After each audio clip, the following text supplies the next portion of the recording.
Hello, and thank you for listening. My name is Luke Mardigian, and you are listening to Be Insured, where we talk about business, leadership, and insurance. That way, on your worst day, when you need it the most, you will be insured. In May 2020, a dam breach caused a horrific flood to spread across Midland, Michigan, right in the heart of Michigan, United States. This forced thousands to evacuate in the midst of the COVID-19 pandemic. As a result, hundreds, if not thousands of homes were completely destroyed.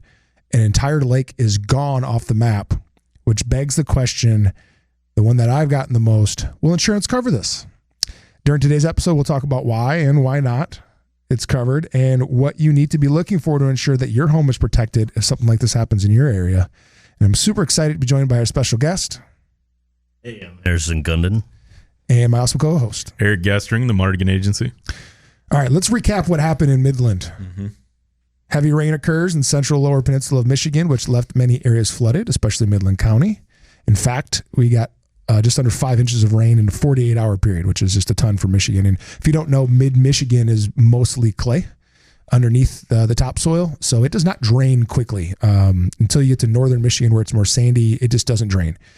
On Tuesday, May 19th in the evening, the Edenville Dam was breached. This is just a dam made of earth, right? It's just topsoil. And it sat about 18 miles upstream of Midland, which is a city of more than 40,000. It's the home of Dow Chemical. I think, especially during the pandemic, the 3M masks and Dow masks, those are the big ones that have been out there. That collapse sent floodwaters gushing into Sanford Lake, which is actually where our agency shot our Lake Estate video, was in Sanford Lake. So if you Google the Mardigian Agency on YouTube, we have a Lake Estate video. That's on Sanford Lake, which no longer exists. Yeah, was Sanford Lake. Yeah, it's a puddle with some... mud. Yeah, Stumps. There's a lot of stumps.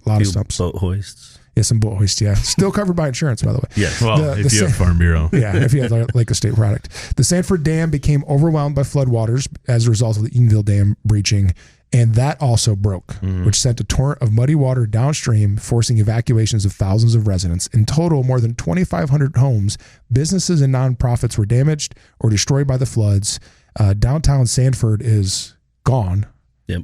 And estimated in $175 million in damage. So simply put, this event was unprecedented and devastating. And it took place in the middle of the COVID-19 pandemic. Great timing. Yep. So Harrison, you are an agent in Auburn, Michigan. Yes, sir. Which is right down the road from Midland, right? How far? What's the distance? 10, 15 minutes. 10, 15 minutes. So that's how we say things in Michigan, which is like 10, 15 miles. Exactly that. And it's the day that the Edenville Dam breached, you were sitting at home. Yep. Working from home, as most agents were, most essential personnel were. And, your pregnant wife, Rachel, is home. Your daughter's home. Yep. Life is good, right? Yeah.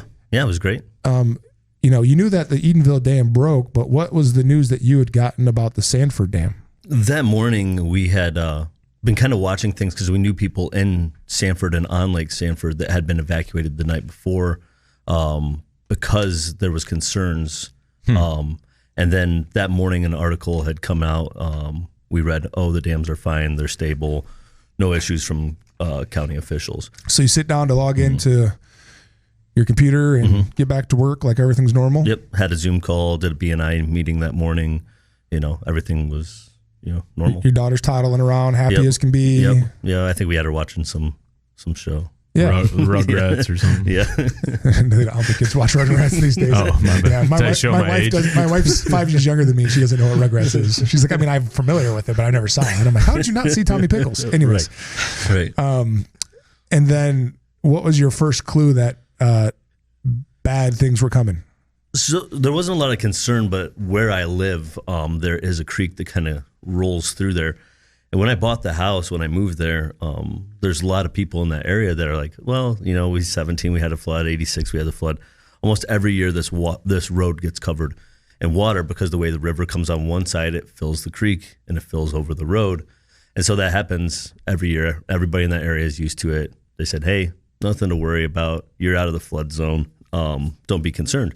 So I wasn't concerned. And you're not in a FEMA certified flood zone. No, I have a Loma actually. Yeah. For my place. Yep. Okay. Yeah. So I'm back there. Everything's good.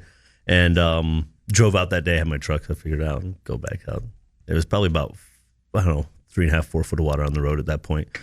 Went out, got some stuff, some groceries. I was like, we might be hunkered back here for a little bit. So I went out, got groceries with my father-in-law who lives with us. Came back, hanging out, worked through the rest of the day. I'm sitting there having dinner, and I get a call from a friend, and he says, hey, are you guys going to be okay back there? Because he knew where I lived. I said, well, I think so. He goes, well, I think they're about to push out a notification that the dam's failing. I was like, oh, that's great. So I left the dinner table, went into the other room, finished the conversation. I said, hey, Rachel, come over here for a minute. I didn't want it to cause panic within the family and with my daughter and stuff. So I was like, let's grab the bags, and let's get ready to go. So we got everything ready to go. I got the dogs, brought them down to the road. We had a bunch of neighbors down there, boats. And by that time, the water was probably, I don't know, like 5.5 foot, maybe 6 foot on the road. So there was no driving back through. So we loaded up. I loaded my pregnant wife. We got 3 weeks left. Yep. So it was 7 weeks at that point. Loaded her up in a boat with my in-laws and my daughter and watched them go across. And I had a cop that is off duty for COVID, and he happened to be out there because he wanted to help out. So he had a little rowboat. And so here I am with 300-pound dogs and another guy my size, and I'm 250 pounds in a little rowboat. We're rowing across. It was like straight out of the Notebook. It's so romantic. Yeah. And I'm like, I thought I lived in Michigan. Right. I never expected in my lifetime to be rowing away from my house and knowing that the dam was breached. Sanford hadn't breached at that point, but they figured it was imminent. And going, wow, my cars, my everything could be gone. So I had no idea what was going to be left when we got back. So you're a Farm Bureau insurance, you own a Farm Bureau insurance agency in Auburn, like we said. And, were you thinking insurance at all at that point? At that moment, no. I wasn't really considering that. I mean, once I got the family out to safety, yeah, of course, that was paramount, came to my mind, what's going to be covered and stuff. But at that moment, in the moment, you don't really, you're just trying to, like for me, I was just trying to make sure that my family was out safe because I didn't know what kind of torrent of water was going to be rolling through there. So. Yeah, you kind of was picturing like, something from a movie with the giant tidal wave coming through and just wiping everything out or something, Which I think that's what everybody was picturing. I didn't quite expect that.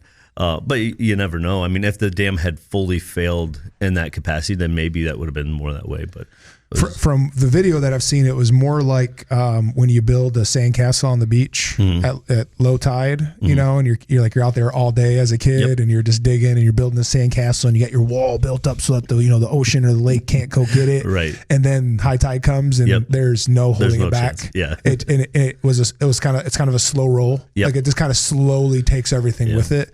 And it was like a scary, almost like eerie, scary, slow consumption of the entire area. Yeah, and it's 2 lakes, so you had Wixom too, yeah, dump into Sanford, and then Sanford dump into the river. So there's 2 lakes coming downstream, and yeah, so that's a lot of water moving at one time. Yep. Yeah, it's interesting. One of my clients is actually part of the road commission in Midland County, and we did a review like 2 weeks ago, and I'm like, why are you on a review with me? Like, don't you have things to do, like bridges to rebuild? He said that at some point someone had actually done a map. They knew exactly where the water was going to go and what bridges were going to be gone. Yep. They had already had that. That's already been mapped. Someone did it. I don't know who did it, but they knew the topography of where the water was going to go. But you as a citizen, I'm sure 99% of the people who live in Midland County had no clue where the water would end up. Right. And then, like I had said, in these previous floods, talking to my neighbors who have been back there since 86 houses that were dry. Some would get wet. People knew who got wet and who didn't. And my house was built in the 90s, 96.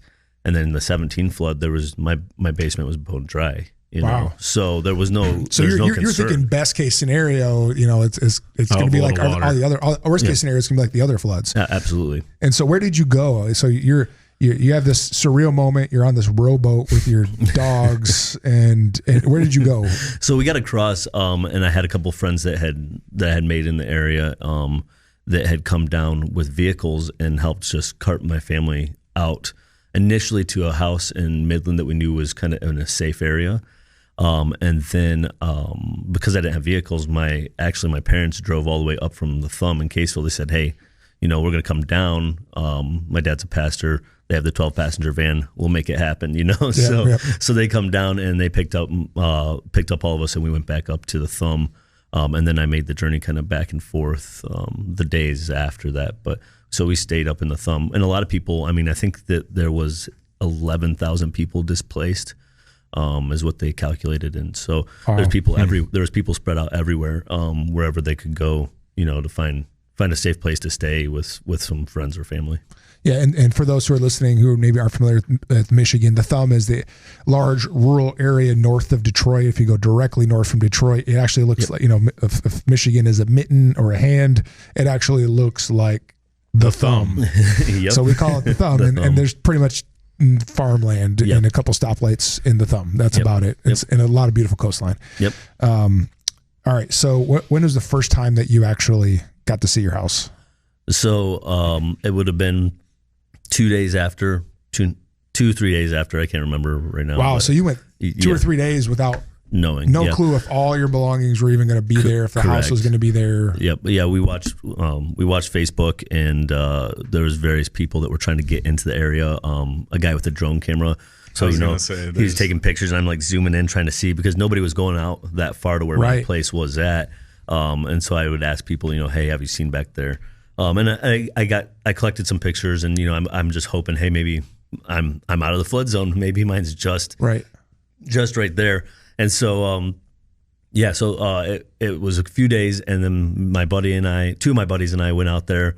We hauled a boat up with us, a little boat, just in case. Yep. Well, we knew the water was still up there, and I was like, you know what, I'm getting out to my house. So we grabbed a water pump, a trash pump, tossed it in the boat, and we headed across. And so the first time I saw my house, we still had to boat back across about 5-6 foot of water to get to the house. And we got up there, and you could tell right away, the whole driveway covered in that silt mud, up to the porch, the bushes, you can see the water line all the way across. And so the water had come up to the level. There was probably about 6 inches of water in my garage, about 1.5 foot in my shed. And once we got to the basement, there had been about 7.5 foot of water. I was about 3 inches from my floor joists, soaking in the water. Yeah. So, and the way you described it the first time we text, because we're good friends. And, no one could get up there. No, one of our other friends, his folks live on Sanford Lake, and he spent 5 hours driving around Midland County. No, all the bridges was all night. It was like 8 hours he spent. Every bridge was out, so you couldn't really get into it unless you came from a specific section. Right. But you said that you described basically you were shoveling mud out of your basement. Yeah, because the way the window had broke, any mud that was in the water, plus it came around, it got high enough, and it had broke out the basement egress window. And then when it broke it had so much force that it pulled mud from all around the foundation of my house. No way. Yeah, and it was just a torrent down there. It blew the finished side, it blew the doors through, they were locked, blew them through into the other side of the basement. And then, you come down there, and you've got the entertainment center is on the other side of the room. The bar is on the other side of the room. Just imagine the force that. Yeah. The TV's under the couch somewhere. Like it was just so much force that came through there. And then just all the stuff, it was like a whirlpool in there, so it was pretty crazy. So yeah, we showed up and we started pumping water out, which you have to be really careful when you do that. If you pump water out too fast and there's too much water outside your house, it just comes right back in. Well, you can cause a blowout in the foundation. So people have hydrostatic pressure. Yes, yeah. So people have to be really careful, which happened to a number of people in Midland. Yeah. So all right, so we got a minute left of the show. Is there a scenario where insurance covers something like this? There are scenarios with flood insurance. Yeah, flood insurance. But we covered it earlier. You're not in the flood area. So you didn't carry flood insurance. So I didn't carry flood insurance, didn't have it. I'm privileged that the company that I was with did provide, which was Farm Bureau Insurance. Farm Bureau Insurance. Is that the one of Michigan? Yeah, the Farm Bureau Insurance of Michigan. Yeah, I was fortunate that they had made some calls to make sure that water backup was covered for as many people as they could, as well as some living expense. Oh, wow. I didn't know that. Yeah, and it was unbelievable because many people that just don't have anything. Yep. Most insurance companies aren't covering anything. Yep, and that's the beauty of being with the Michigan-only company. We care about our local people, and this is one of those times that our company stepped up and did the right thing. We couldn't extend the full coverage like a flood policy would, but we did what we could, which was, bend the language of the water backup coverage. It's better than nothing. And pay up to the limit of that, plus apparently a little more. So, yep, absolutely. I'm so thankful that you and your family are safe. Thanks so much for joining us on the show, Harrison. Thank you. And as always, be sure to connect with us on Facebook and Instagram at the Mardigian Agency. And our prayers and thoughts go out to everybody in Midland as they continue to rebuild from this terrible disaster. Thanks, and we'll see you next time on Be Insured.